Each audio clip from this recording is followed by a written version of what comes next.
जय श्री कृष्णा दोस्तों, मैं सुमन द्विवेदी भक्ति विद सुमन चैनल में आप सभी का स्वागत है। दोस्तों, आज की वीडियो में मैं आप लोगों के साथ शेयर करूंगी कि 2025 में आषाढ़ मास कब से शुरू हो रहे हैं और कब से समाप्त हो रहा है। दोस्तों, गुरु कब से अस्त हो रहा है और कब समाप्त होगा, पंचक कब से शुरू हो रहे हैं और कब समाप्त हो रहे हैं, ये सारी बातें आज इस वीडियो में मैं आप लोगों के साथ शेयर करूंगी, तो वीडियो को अंत तक जरूर देखिएगा। दोस्तों, इन दिनों में पंचक हो गया, गुरु अस्त हो गए, आषाढ़ मास, इन दिनों में हमें क्या करना चाहिए और क्या नहीं करना चाहिए, क्या करने से हमें शुभ फलों की प्राप्ति होती है और कौन से कार्य करने से हमें अशुभ फलों की प्राप्ति होती है, कौन से कार्य करने की हमें मनाही होती है, जिन कार्यों को करने से हमें बचना चाहिए। दोस्तों, सबसे पहले बात करते हैं पंचक की। पंचक जब भी लगता है ये हमेशा 5 दिनों का होता है। पंचक 5 दिनों का होता है। इनमें सभी शुभ कार्य करने की मनाही होती है। इसमें कभी भी कोई भी शुभ कार्य नहीं किया जाता, जैसे कि नए वाहन की खरीदारी या मतलब कोई भी नया शुभ कार्य आरंभ नहीं किया जाता। और सबसे बड़ी मनाही इसमें ये भी होती है कि आपको चारपाई वगैरह गांव में, जैसे बाहर शहर में तो नहीं होता है, लेकिन गांव में चारपाई वगैरह नहीं बुननी चाहिए। जो गांव में लोग रहते थे चारपाई वगैरह बुनते थे, तो ये सारे काम बंद हो जाते हैं। बेड वगैरह की भी इस समय जो है खरीदारी, सोफा की, फर्नीचर की भी खरीदारी पूरी तरह से इन दिनों वर्जित बताई गई है। दोस्तों, पंचक बहुत अशुभ माना जाता है। पंचक के दौरान यदि हमारे परिवार में, घर में किसी की मृत्यु हो जाती है तो उस समय हमें एक विशेष पूजा करवानी पड़ती है। नहीं तो फिर ऐसा माना जाता है कि परिवार के 5 सदस्यों की मौत हो जाती है। साल भर के अंदर अंदर परिवार के 5 सदस्यों की मौत होती है। इसलिए यदि पंचक के दौरान किसी की मृत्यु हो जाए तो उस समय पे हमें एक विशेष पूजा करवानी पड़ती है, इस दोष को मिटाने के लिए। परिवार के सदस्यों में आपका कोई पालतू जानवर भी हो सकता है। यदि आपने कोई पक्षी पाल रखा है तो वो भी हो सकता है।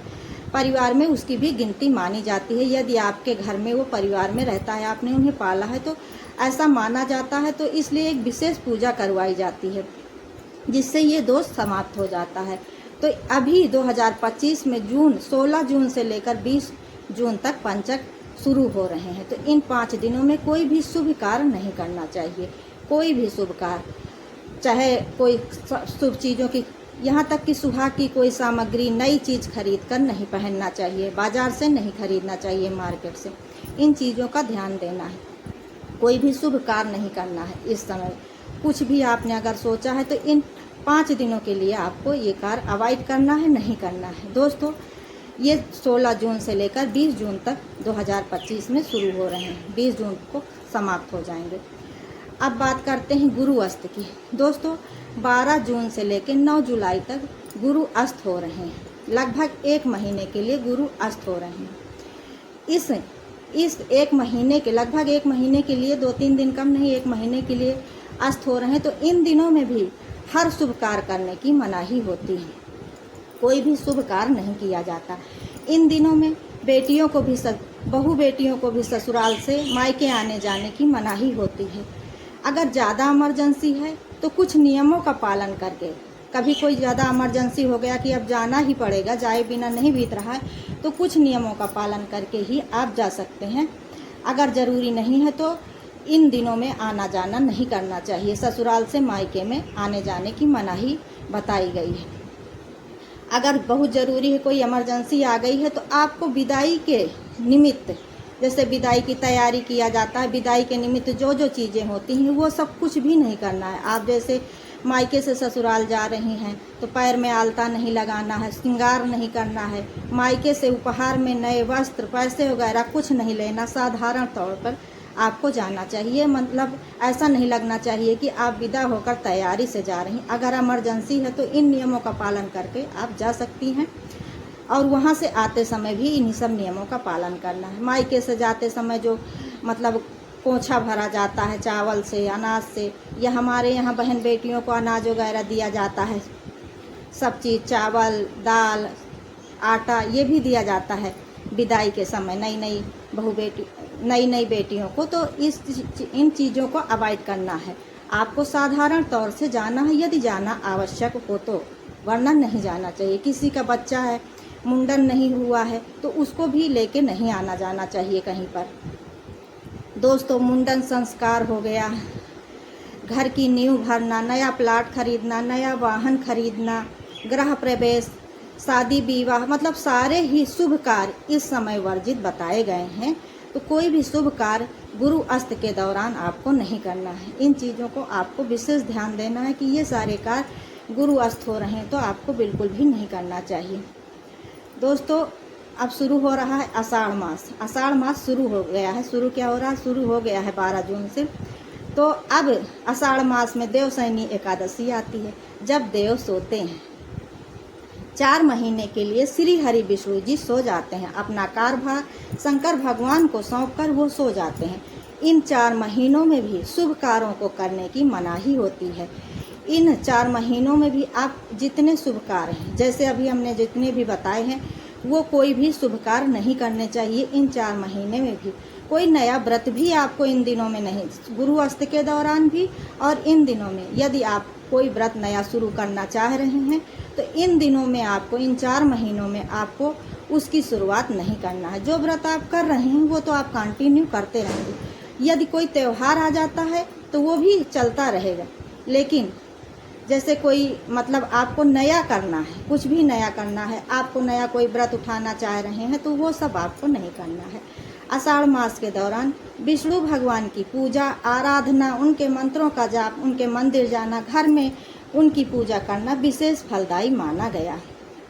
आषाढ़ मास में जल देव की भी पूजा करना बहुत शुभ माना जाता है। आषाढ़ मास में जल का संरचना करना चाहिए, जल व्यर्थ में नहीं वेस्ट करना चाहिए, जल का बचाव करना चाहिए, जल बचाना चाहिए। आषाढ़ मास में जो है छाता, गर्मी के वस्त्र और पंखा, तरबूजा, खरबूजा, मौसमी फल जितने भी होते हैं, पानी वाले, जल से भरा घड़ा, इन चीज़ों का दान करना अत्यंत फलदायी माना गया है। दोस्तों, आषाढ़ मास में आपको सूर्यदेव भगवान की भी विशेष आराधना करनी चाहिए। इन दिनों भगवान सूर्यदेव की आराधना करने से भी बहुत अधिक फल की प्राप्ति होती है, ऐसा माना जाता है। दोस्तों, आषाढ़ मास में से जब भगवान श्री हरि विष्णु सो जाते हैं 4 महीने के लिए, तो इन दौरान कोई भी शुभ कार्य नहीं किया जाता है। यदि किसी को गृह प्रवेश करना है, बच्चे का मुंडन करना है, शादी विवाह, सारे कार्य इस समय रुक जाते हैं।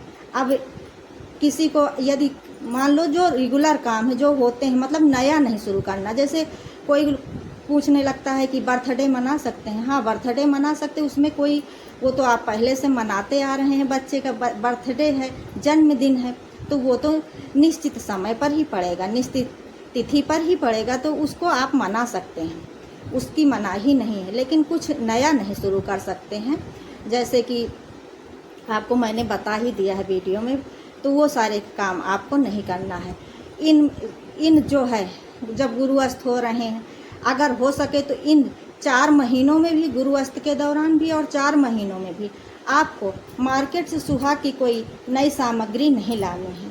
नई सामग्री खरीद कर नहीं लानी है और ना ही उसका जो है इस्तेमाल करना है, चाहे कुछ भी हो। पहले से आपको खरीद कर रख लेना चाहिए था, अभी जो है नहीं खरीदना है। हमेशा ये बताती हूँ मैं अपने वीडियो में कि इन दौरान ये दिन अशुभ माने जाते हैं, शुभ कार्यों के लिए, पूजा पाठ के लिए नहीं, लेकिन शुभ कार्यों के लिए ये दिन अशुभ माने जाते हैं, तो नहीं करना है। चाहे चूड़ी हो गई, बिंदी, सिंदूर, कोई भी नया चीज़, जैसे आपको कोई ज्वेलरी खरीदना है, ज्वेलरी में मंगलसूत्र, सुहाग की निशानी होती है, बिछिया हो गए, पायल हो गए, इन चीज़ों को इन दिनों आपको नहीं खरीदना चाहिए। इन चीज़ों की खरीदारी करने से आपको बचना चाहिए। जो आपके पास पहले से चीज़ें हैं, आपको उन्हीं को पहनना चाहिए। यदि कहीं पर जाना है, ज़्यादा ज़रूरी है, तो फिर अगर आपको बहुत ज़्यादा ज़रूरी है कि ख़रीदना था, हमको ख़रीदना है, वहाँ जाना है, घूमने जाना है, पार्टी में जाना है, कुछ भी अगर ज़्यादा ज़रूरी है, ख़रीदना ही है, तो आप सारी चीज़ें, जैसे नई साड़ी हो गई, या मतलब ज्वेलरी हो गया, चूड़ी, बिंदी, जो भी कोई भी चीज़ हो गई, सुहागिन महिलाओं के लिए मैं बता रही हूँ, तो उनको ख़रीद लेना है। ख़रीदने के बाद शुभ दिन में, किसी शुभ दिन पर ख़रीद लेना है, फिर उसको माता गौरी के पास रख देना है।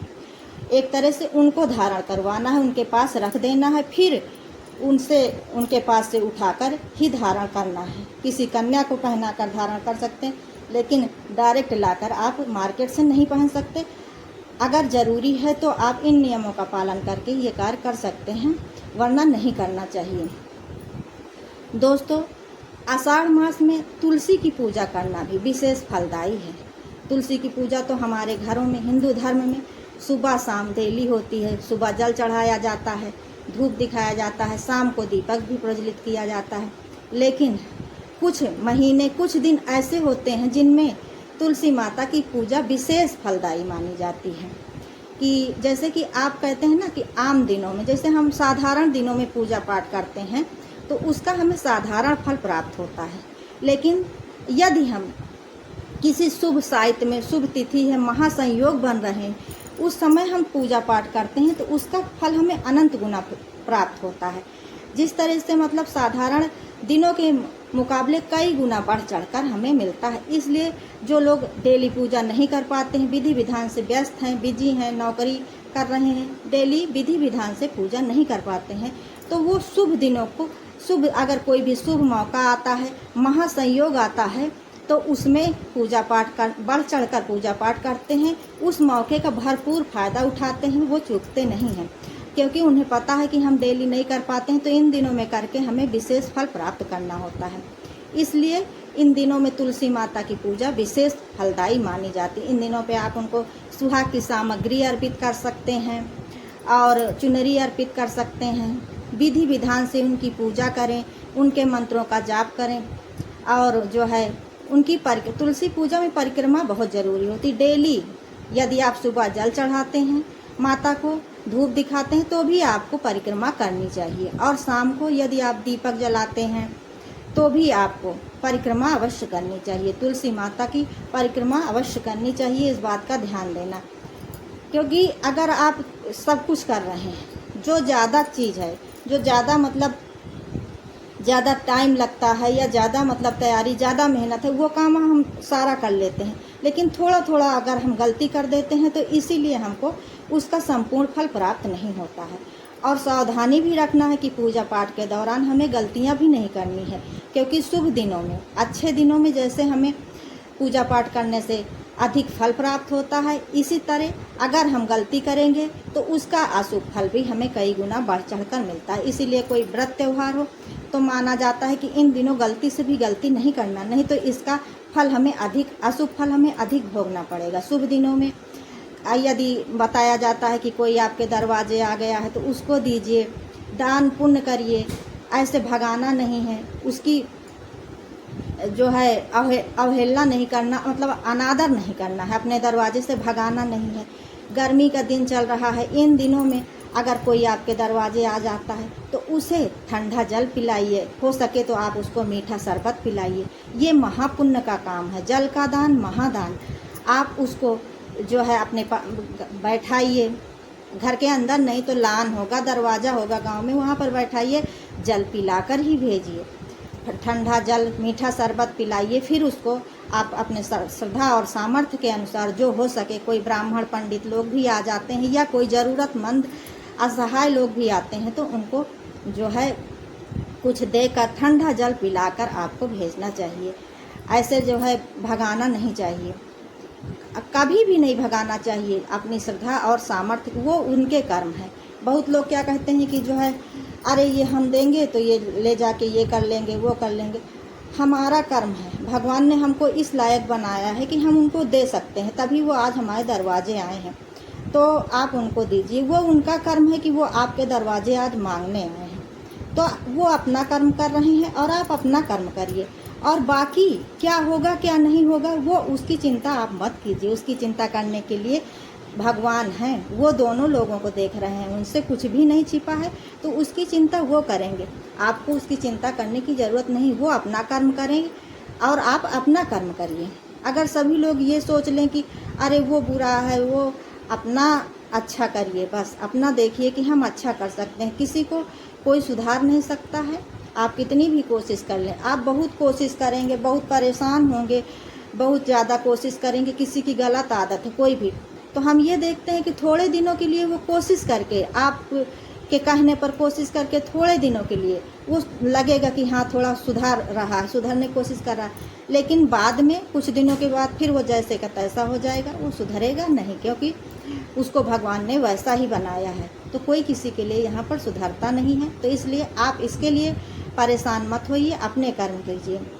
गौ माता को रोटी दी, जिस घर में रोटी खिलाइए, जिस घर में प्रतिदिन गौ माता को पहली रोटी खिलाई जाती है और लास्ट में कुत्ते को आखिरी रोटी दी जाती है, उस घर के बहुत सारी प्रॉब्लम, बहुत सारे ग्रह तो अपने आप ही खत्म हो जाते हैं। दोस्तों, इन दिनों पे जितने भी अच्छे कार्य हैं वो आपको करना है। इन 4 महीनों में आपको जितने भी शुभ कार्य हैं, पंछियों को दाना डालना, पंछियों के लिए पानी रखा, सब पक्षियों के लिए सब कुछ करें।